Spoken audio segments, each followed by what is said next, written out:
devastating images out of Lake Isabella tonight. Evacuations are still in play. At this point, we haven't confirmed if the remains are human or not.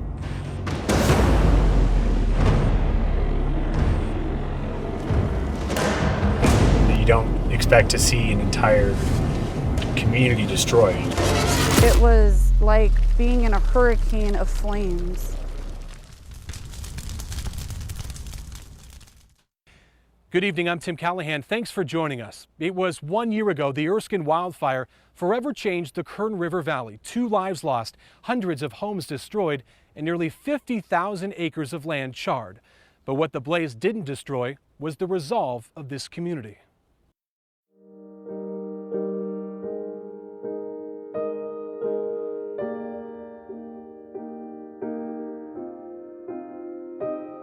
Travel to the Kern River Valley and nearly everyone remembers.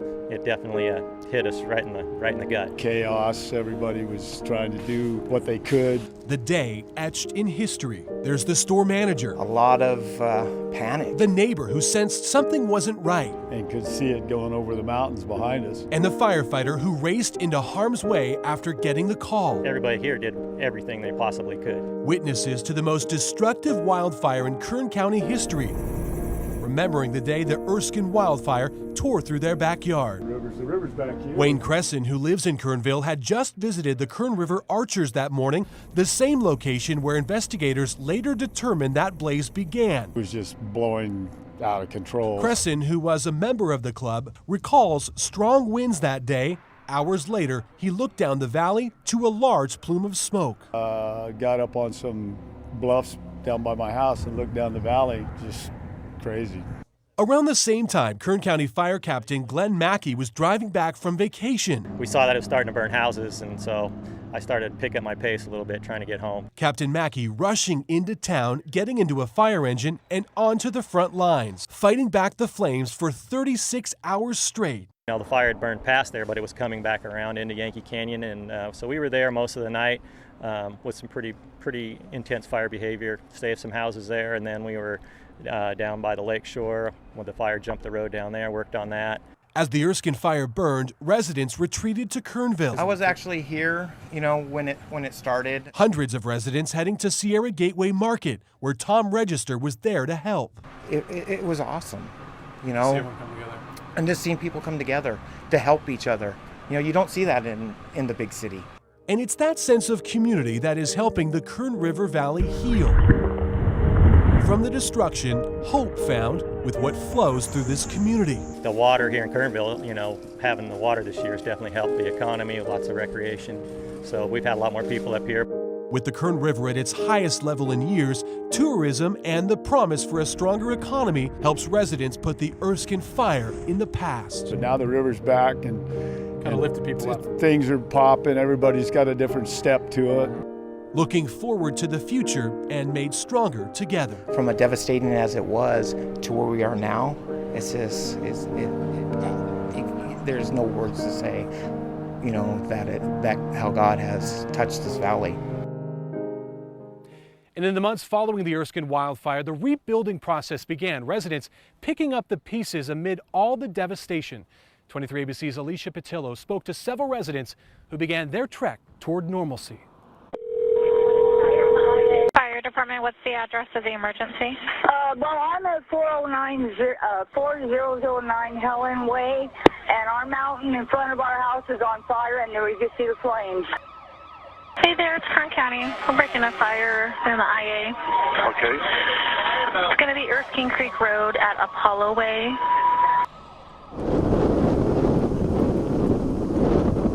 It feels empty here. The panic of that day still lingering in the air.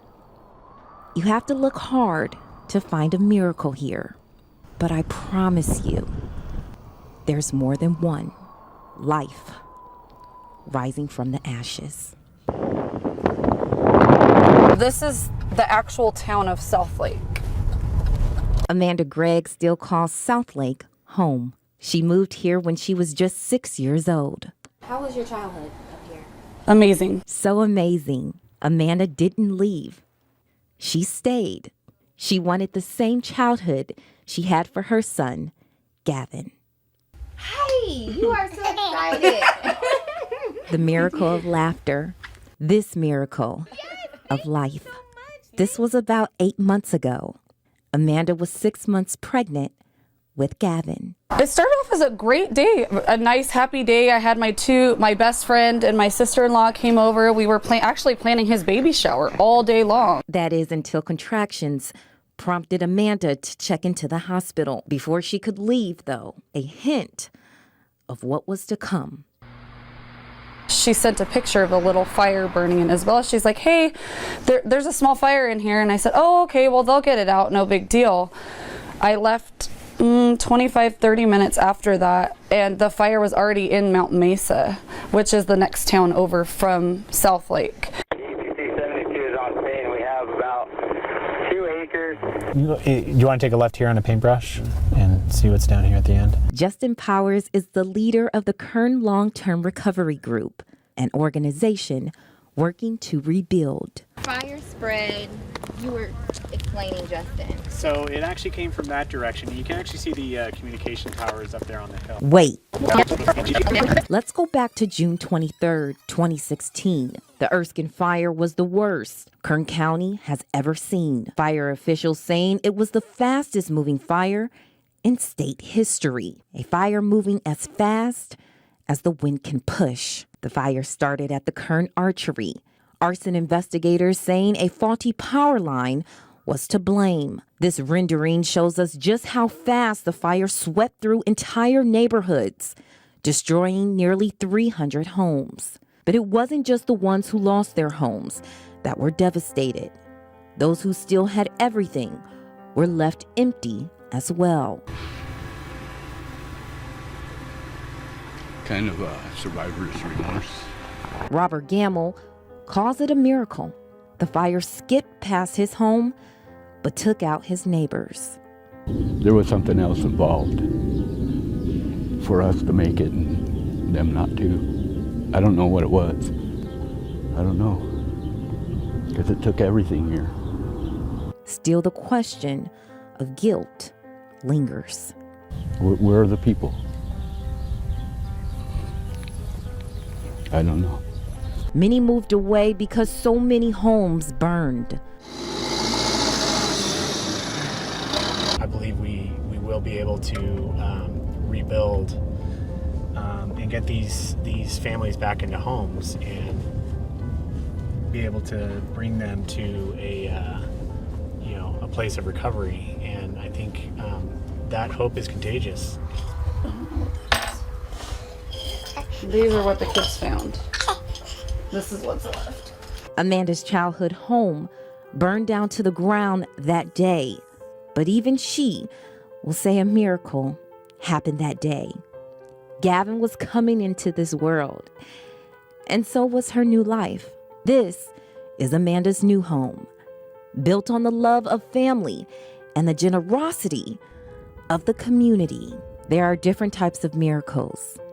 This is one.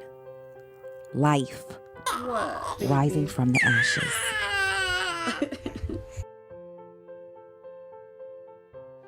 That was 23 ABC's Alicia Patillo reporting. In the year following the Erskine wildfire, there have been several fires around Kern County. So how did the Erskine wildfire change how firefighters respond to these incidents? 23 ABC's Ken Misenci spoke to the fire chief to find out. To Chief Brian Marshall, the Erskine fire felt familiar. We have fires in the Kern River Valley in that same area every few years. So we fought the Erskine fire many times. Familiar, yet so foreign. What the Erskine fire of 2016 did was amazing. It was unpredictable. It was nothing that we have ever seen before. Resulting in damage never seen before. Unbelievable conditions. Propane tanks exploding, houses burning down, whole neighborhoods destroyed. Damage that could have been worse if not for a strategy meant to protect homes and lives. That was our #1 priority. Containing the fire almost became secondary, with nearly 300 homes destroyed in that fire, but many more saved. 1 year later, as parts of Lake Isabella rebuild, Kern County Fire wants to make sure another Erskine Fire of 2016 doesn't happen. We do not want history to repeat itself, so we continue to engage the members of the fire department to make sure we're ready when we have a wildland fire. Pushing the communities at risk to carefully consider defensible space. I think people are becoming more engaged, but now we need, as an organization, to continue that momentum, and we want to make sure that we are 100% prepared if that alarm goes off today. And coming up next, 23 ABC's coverage of the Erskine wildfire 1 year later continues. Moving on from the fire and getting back into class, a look at the students in the Kern River Valley. Coming up next.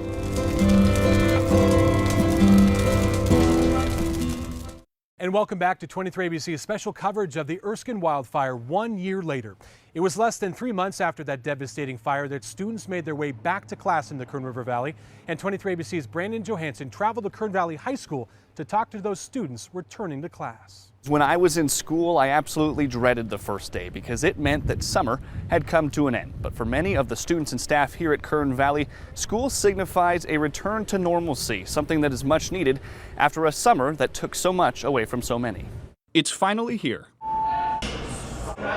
School is back in session in Kern County.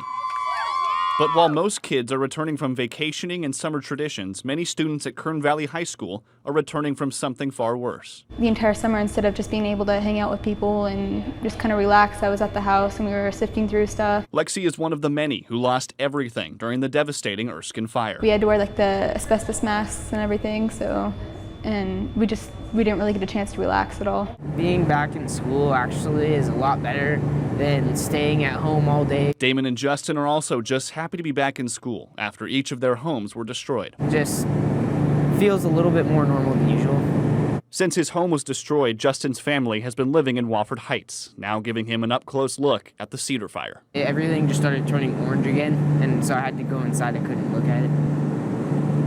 That's scary? Yeah. They're both just freshmen, which can be a tough transition in its own right.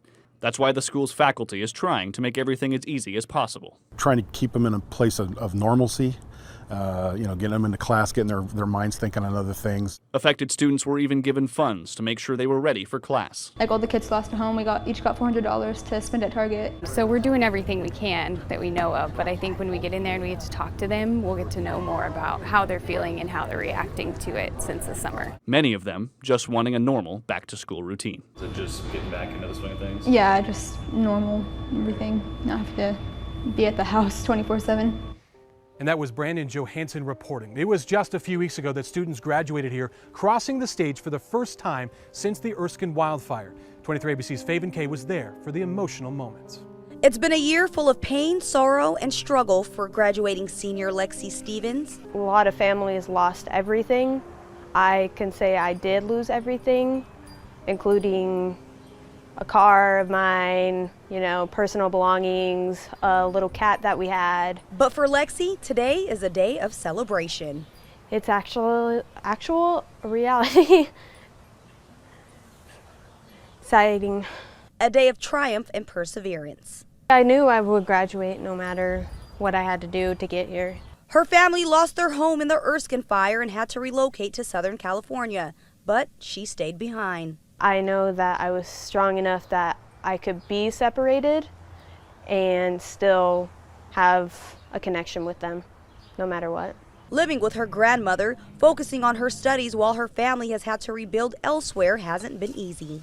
At the beginning, it was a little difficult, but as I progressed through the school year, I just didn't let it bother me, and I knew I needed to finish my last year as strong as possible. She says she is thankful for the support she's received from the Kern Valley High faculty and staff. They help me all the time. They ask if I need anything, how I'm doing, how my family's doing. After graduation, she plans to attend Bakersfield College, the next step towards fulfilling her dream of becoming a dental hygienist. It's the next chapter in your life, that's for sure. And that was Faven Kay reporting. Coming up next, our coverage of the Erskine wildfire 1 year later continues. 23 ABC's Ken Masenchi takes a look at what goes into covering the biggest wildfire in Kern County history.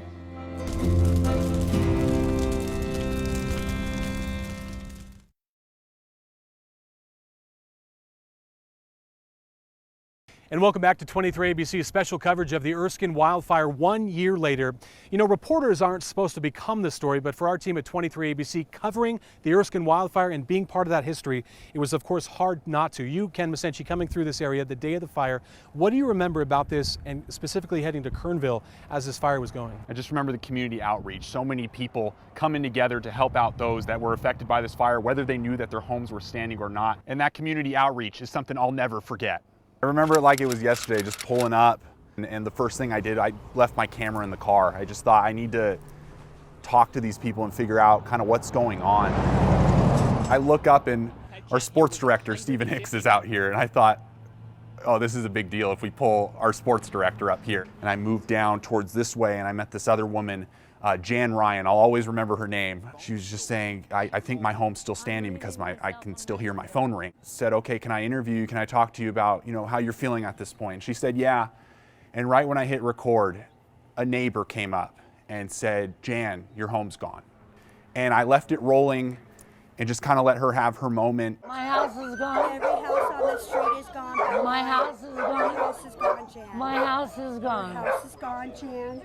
I'm so sorry. I remember afterwards she said, were you recording all of this? And I said, yeah. And I said, I won't use it. You know, obviously this is a private moment for you. And she's like, no, I want people to know, like, this is kind of what's going on. Obviously we have a job to do, we have to report the news, but as a person, I just felt just awful for all of them that were figuring out they didn't have anything anymore. And the last thing she said was, you can either give up or you can get up and keep moving. Give in, give up, or give it all you got. I know you'll give it all you got. I have to, huh? Remember hearing that people were bringing a lot of supplies for people who had lost their homes. Here, this was one of the storage areas. I remember just coming here and so many volunteers out here helping out. And by the truckload, people were bringing things. So many contributions today. Even people who still didn't know if their homes were still safe were coming out here to help out. I remember some of the volunteers here still were unsure what their living situation would be, and they came out here to give their time for others who they thought were in more need. So many tables just lined with clothes all over the place, just mounds of clothes, people all over the place trying to put it together. I remember coming up here 4:30 in the morning. I was covering for the morning shift. It was dark. As we drove up the road, first thing that stood out was all the homes were standing. Then we went half a mile down and all of them were gone. And that really struck me. I just remember telling the photographer, and this is the only time I've ever been without words to say, I said, I don't know what I'm gonna say. And he said, well, you better figure something out. As you can see behind me, this home completely gone. All that is remaining, 2 reindeer decorations, a table, just having to kind of grab that moment and figure out how to put into words what I was seeing here. It was almost like the fire was playing hopscotch and skipping certain areas and grabbing completely other ones. So after I finished the morning show, walking down the street with my photographer, somebody drives up and they said, hey, do you remember me? And I looked. It was the first person I had spoken to when I arrived at Kernville Elementary. They said, hey, we've seen our home, it's still standing, do you want to come see? So of course I said yes, drove down the street a little bit, and here it is. This is their home. They showed me the propane tank. You can see the fire had brushed up against it. You can see their fence completely gone as well. That's how close the fire came to their home. They called it a miracle that it was still standing, and it was one of the many miracles I got to witness as I covered the Erskine wildfire. You've been watching the Erskine wildfire 1 year later. Stick with us, we'll be right back. And welcome back to our special coverage of the Erskine wildfire 1 year later. Officials say the cause of that massive blaze, a power line worn down by an old tree. So where do we go from here? Well, it's really anyone's guess, but firefighters we know have adapted to the growing threats in this area. Residents have begun the rebuilding process, and the Kern River Valley undoubtedly grown stronger through that fateful day. On behalf of everyone at 23 ABC, I'm Tim Callahan. Thanks for watching.